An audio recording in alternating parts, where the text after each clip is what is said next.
Shalom jemaat yang terkasih dalam Tuhan, selamat pagi. Kita bersyukur pada Tuhan, Tuhan memberikan kita kesehatan, tubuh yang segar di hari yang baru ini. Saudara, kita akan sama-sama bersekutu bersama, akan berdoa, menaikkan pujian, dan mendengar firman Tuhan. Dan mari kita memulainya dengan sebuah lagu yang berjudul Berkat Kemurahan-Mu. Biar dengan penuh ucapan syukur, kita naikkan lagu ini. Karena kita tahu Allah yang kita sembah adalah Allah yang secara aktif menghiasi kehidupan kita, mengatur dan merancang hidup kita menjadi indah, menjadi baik, sehingga kita bisa ada sebagaimana kita ada saat ini, hanya karena kemurahan Tuhan.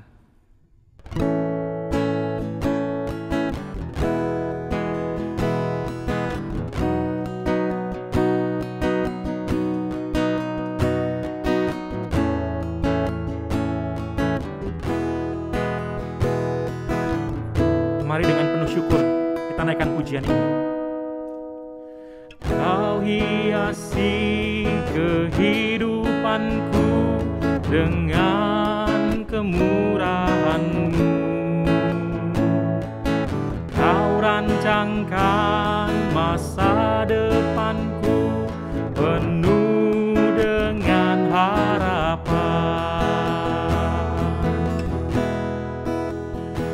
Aku ada saat ini, semuanya karena kasih-Mu. Aku hidup hari ini, semua berkat kemurahan-Mu. Terima kasih Yesus, Engkau sangat baik, teramat baik bagiku. Sekali lagi dengan sungguh kita menaikkan lagu ini. Dengan segenap hati kita mau katakan, Kau hiasi kehidupanku dengan kemurahan-Mu. Kau rancangkan masa depanku penuh dengan harapan. Aku ada saat ini, semuanya karena kasih-Mu. Aku hidup hari ini, semua berkat kemurahan-Mu.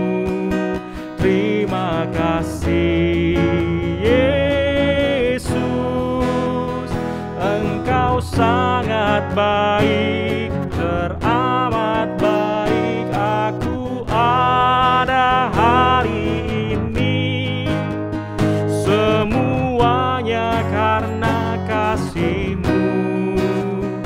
Aku hidup hari ini, semua berkat kemurahan-Mu.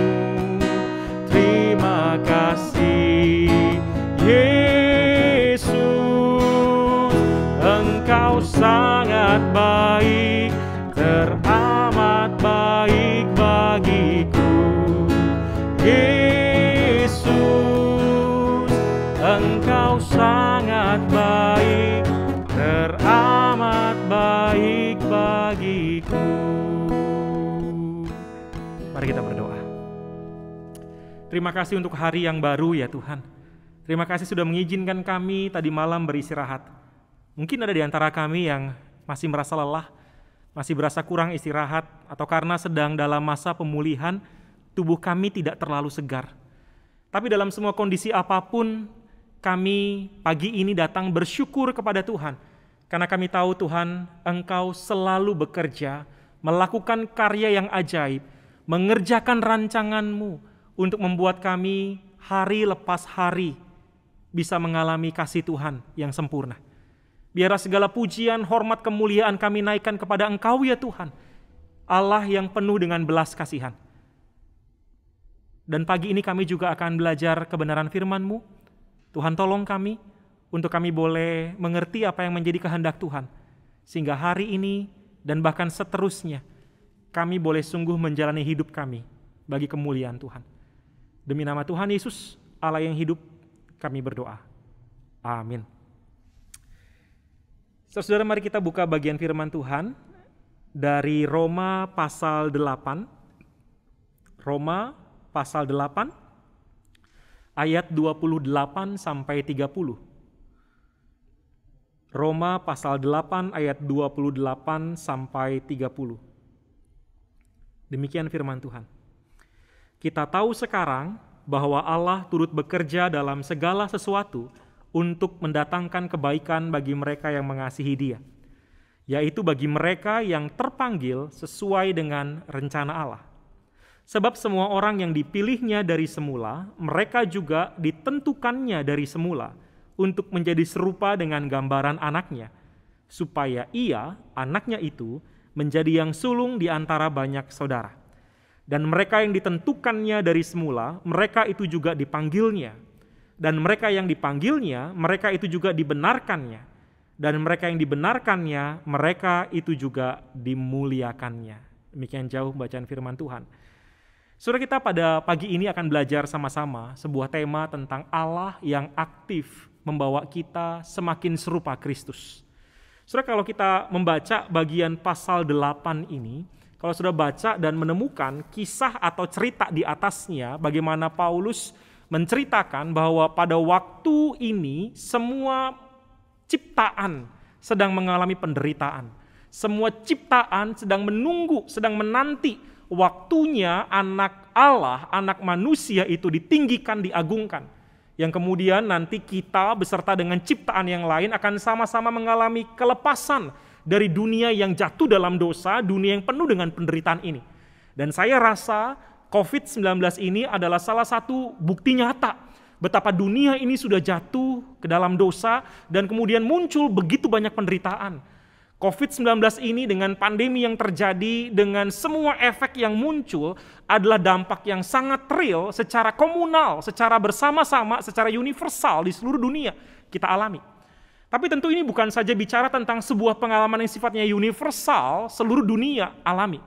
Tapi setiap kita, pribadi lepas pribadi, tentu juga punya pergumulan, tentu juga punya sebuah masalah, tentu juga mengalami penderitaan yang berbeda satu dengan yang lainnya. Dan kisah ini atau bagian pengajaran Paulus ini juga berbicara tentang bagaimana orang Kristen menyikapi penderitaan itu. Bukan saja bicara tentang seluruh dunia sedang dalam penderitaan, tapi bagian ini juga bicara tentang bagaimana harus menyikapi penderitaan itu. Di dalam bagian ini Paulus pernah mengajarkan juga bahwa di tengah-tengah kondisi itu Roh Kudus mengajar kita berdoa. Roh Kudus terus berbicara dan membawa kita untuk berdoa. Bahkan dikatakan oleh Paulus, sekalipun di dalam doa yang tidak ada kata-kata, di dalam doa yang tidak terucapkan, Roh Kudus itu membawa segala jeritan, membawa segala kerinduan, membawa segala permohonan kita kepada Allah. Maka ini menjadi sebuah bagian yang membawa kita melihat bahwa di tengah kondisi yang semua manusia, semua ciptaan mengalami kejatuhan atau mengalami penderitaan karena dunia yang jatuh ini, Saudara, Allah memberikan sebuah kabar baik. Dan kabar baik itu adalah tentang keberadaan Roh Kudus dalam diri orang percaya yang tidak akan tinggal diam. Yang akan terus membawa pergumulan kita dalam ungkapan-ungkapan yang tidak terucapkan itu. Tapi menariknya, pengajaran yang Tuhan berikan kepada Paulus tidak berhenti hanya kepada peranan Roh Kudus yang menolong kita bisa melewati situasi yang sulit itu. Pasal 8 ayat 28 adalah sebuah ayat yang saya rasa setiap kita sudah sangat familiar, sudah sangat umum mendengar bagian ini. Kisah atau cerita tentang Tuhan yang turut bekerja dalam segala sesuatu untuk mendatangkan kebaikan. Dan kita mungkin udah mengalami langsung penggenapan daripada ayat firman Tuhan ini. Bagaimana di tengah-tengah COVID-19 ini, di tengah pandemi ini, Allah tetap dan terus bekerja. Membawa segala kebaikan bagi saudara yang dikasihi oleh Tuhan. Bagaimana Allah terus menyiapkan berkat demi berkat lewat sesuatu yang ajaib yang gak pernah terpikirkan. Atau lewat sesuatu yang biasa-biasa, lewat rutinitas. Cara-cara yang Allah kemudian nyatakan yang kita mungkin rasa begitu luar biasa atau mungkin buat kita itu kayaknya udah biasa banget. Saudara, dalam situasi seperti itulah bagian firman Tuhan ini kemudian menjadi sesuatu yang hidup buat kita, bukan? Allah turut bekerja dalam segala sesuatu untuk mendatangkan kebaikan bagi mereka yang mengasihi Dia. Tapi kalau kita mau coba sama-sama, saudara, melihat akan pengajaran Paulus dalam bagian ini, apakah kebaikan yang Allah kerjakan hanya sesuatu yang menyenangkan tubuh ini? Apakah ini hanya bicara soal bisnis yang tetap berjalan? Apakah kebaikan yang Allah maksudkan hanya bicara soal kita tetap punya uang untuk membeli bahan pokok? Apakah ini hanya bicara soal kita masih sanggup melunasi hutang-hutang? Apakah ini bicara soal kita masih sanggup mengerjakan berbagai hal yang kita rancangkan? Apakah kebaikan yang Allah maksud di sini, ini bicara tentang sesuatu yang sifatnya hanya sementara di dunia ini saja? Saudara, kalau kita melihat bagian ini, jawabannya adalah tidak. Allah turut bekerja dalam segala sesuatu untuk mendatangkan kebaikan, tapi kebaikan yang Allah maksudkan semata-mata atau bukan semata-mata bicara soal kedagingan, kesementaraan di dalam dunia ini. Karena kalau kita melihat, saudara, ayat berikutnya, ayat 29 dan ayat 30, diceritakan di sana bagaimana proses, bagaimana cara Allah untuk menyatakan kebaikan bagi mereka yang dikasihi oleh Allah. Dikatakan di sana dari ayat 28, mereka yang terpanggil sesuai dengan rencana Allah. Lalu dimulailah prosesnya. Siapa yang mereka terpanggil? Yaitu mereka yang dipilih Allah dari semula. Dipilih dari semula artinya dari kekekalan. Sebelum kita muncul di dunia ini, Allah sudah memilihnya di dalam hikmatnya yang besar itu. Sekalipun Allah tahu kita setelah diselamatkan akan terus berguling-guling di dalam lumpur dosa, tapi Allah tetap memilih kita dari semula. Bahkan juga kemudian bukan sekedar memilih kita, tapi ditentukan.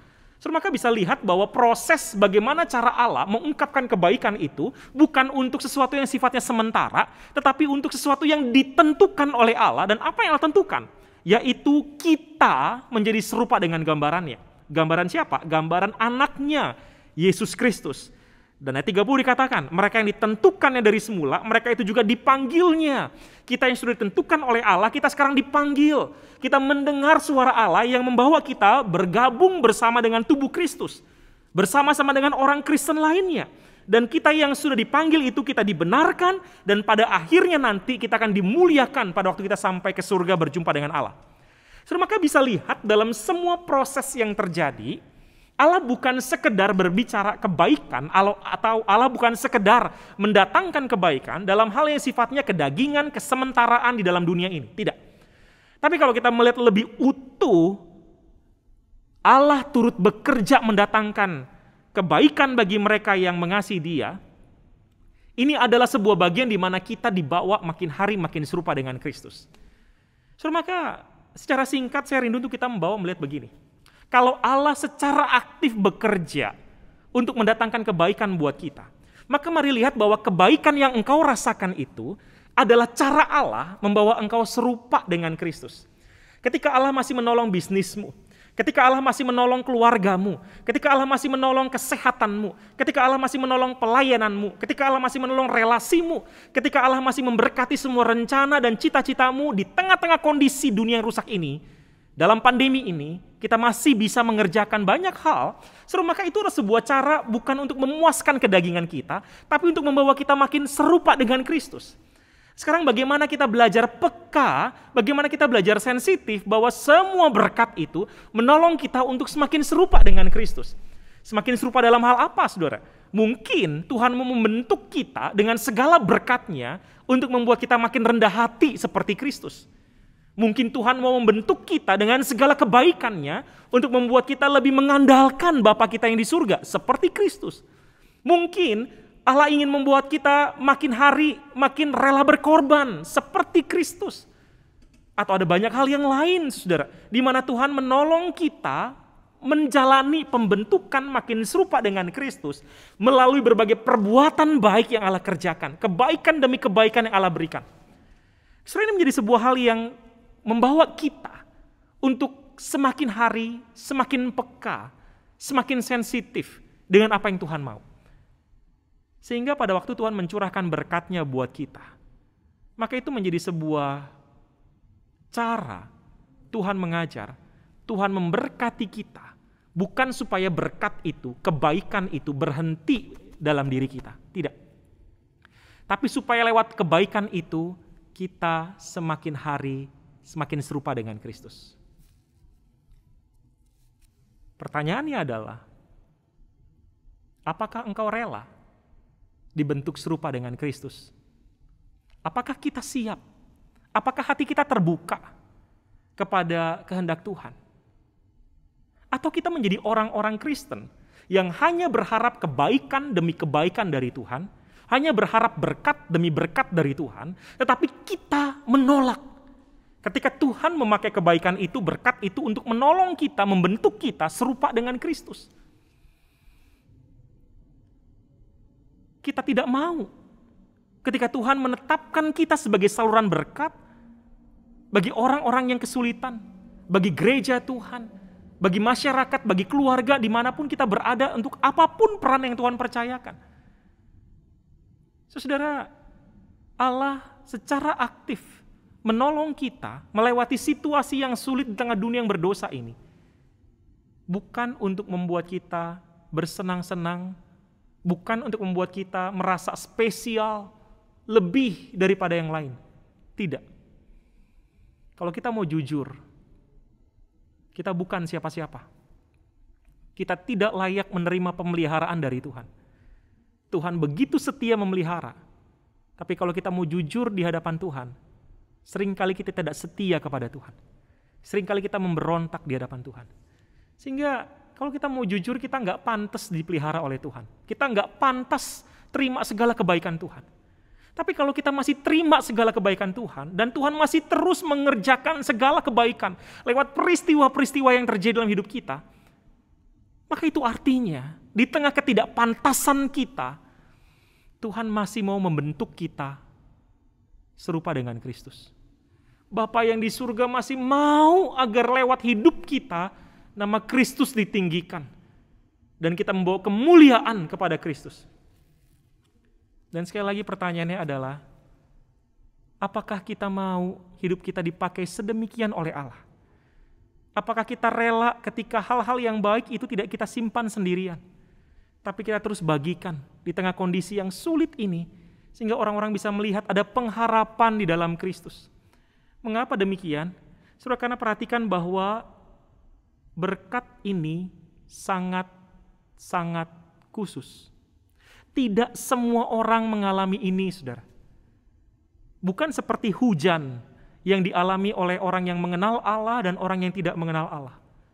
Bukan seperti matahari, oksigen yang bisa dinikmati oleh orang yang percaya kepada Kristus dan orang yang tidak percaya kepada Kristus. Tidak. Tapi berkat karunia ini, ketika Allah turut bekerja dalam segala sesuatu untuk mendatangkan kebaikan, itu adalah sesuatu yang sangat-sangat spesifik, sangat khusus dikerjakan bagi mereka yang mengasihi Dia. Bagi mereka yang hatinya tertuju kepada Kristus. Bagi mereka yang dipanggil, bagi mereka yang dikhususkan, dipilih, ditentukan, dibenarkan, dan akhirnya nanti dimuliakan. Saudara, ini sesuatu yang sifatnya sangat spesifik yang Allah hanya berikan kepada engkau dan saya sebagai pengikut Kristus. Maka artinya, saudara, ketika ini menjadi berkat yang sangat spesifik, itu artinya menjadi sesuatu yang sangat spesifik untuk engkau dan saya kerjakan sebagai pengikut Kristus. Bukan sesuatu yang general, bukan sesuatu yang umum, bukan sesuatu yang seluruh dunia akan alami. Tidak. Ini hanya bagi para pengikut Kristus. Sehingga akhirnya semua kebaikan yang Allah berikan menolong kita, membentuk kita untuk mengerjakan tugas kita sebagai pengikut Kristus dengan lebih sungguh. Kalau kita mau hitung berapa banyak kebaikan Tuhan dalam hidup kita, tentu tidak terhingga. Kalau kita mau ingat-ingat berapa banyak anugerah kasih karunia yang Tuhan berikan kepada kita, tentu tidak terhingga. Dan semua yang tidak terhingga itu Allah lakukan, Allah berikan kepada kita yang tidak pantas. Maukah kita membuka hati dan sungguh-sungguh hidup bagi kemuliaan Kristus? Maukah kita membuka hati dan sungguh-sungguh hidup dibentuk serupa dengan Kristus? So, hari ini biarlah bagian firman Tuhan ini mengajar kita, menolong kita untuk sungguh-sungguh hidup, betul-betul melihat anugerah demi anugerah dari Tuhan. Allah yang secara aktif terus mengerjakan segala kebaikan. Tapi bukan hanya berhenti di sana, tapi kita juga membuka hati lebih sungguh-sungguh lagi menyadari segala kebaikan itu Allah berikan untuk membentuk kita makin serupa dengan Kristus. Agar selama kita masih di dunia ini, selama kita masih hidup, kita bisa mengerjakan apa yang memuliakan Kristus. Biarlah firman Tuhan ini menolong setiap kita. Mari sama-sama kita tundukkan kepala, kita berdoa pada Tuhan. Bapa yang di surga, terima kasih untuk kebenaran firman-Mu yang sekali lagi boleh mengingatkan kami. Kalau di tengah segala sesuatu, di tengah keadaan yang sulit, di tengah keadaan yang tidak terduga Engkau masih mengerjakan kebaikan, itu semata-mata karena Engkau mau membentuk kami makin serupa dengan Kristus. Maka tolong kami untuk tidak puas hanya menerima berkat dari Tuhan. Untuk tidak puas hanya menerima kebaikan Tuhan. Tetapi tolong kami untuk terus terdorong agar lewat kebaikan, lewat berkat Tuhan itu kami boleh sungguh hidup serupa dengan apa yang Kristus inginkan. Sungguh hidup serupa dengan diri Kristus sendiri. Sehingga lewat hidup kami nama Tuhan dimuliakan. Lebih banyak orang bisa mengenal Yesus Kristus adalah juru selamat manusia berdosa. Tuhan, kami menyerahkan hidup kami satu hari ini dengan segala misterinya ke dalam tangan Tuhan. Kami juga menyerahkan perjalanan kami di tengah masa pandemi ini dengan segala sesuatu yang kami gak bisa bayangkan. Kami mau berdoa, Tuhan tolong kami. Kami tahu Engkau setia. Ajar kami juga untuk setia. Terima kasih ya Bapa, terima kasih. Kami percaya Engkau mendengar doa kami. Demi nama Tuhan Yesus Allah yang hidup, kami berdoa, kami bersyukur. Amin. Saudara, setelah ini ada beberapa pokok doa yang akan kita sama-sama doakan. Mari gunakan waktu berdoa ini untuk kembali bertumbuh dalam iman kita kepada Tuhan dan juga untuk semakin mengenal kebaikan demi kebaikan yang Tuhan berikan yang membawa kita bisa semakin hari semakin serupa dengan Kristus. Selamat persiapkan hati saudara untuk ibadah besok. Tuhan memberkati setiap kita.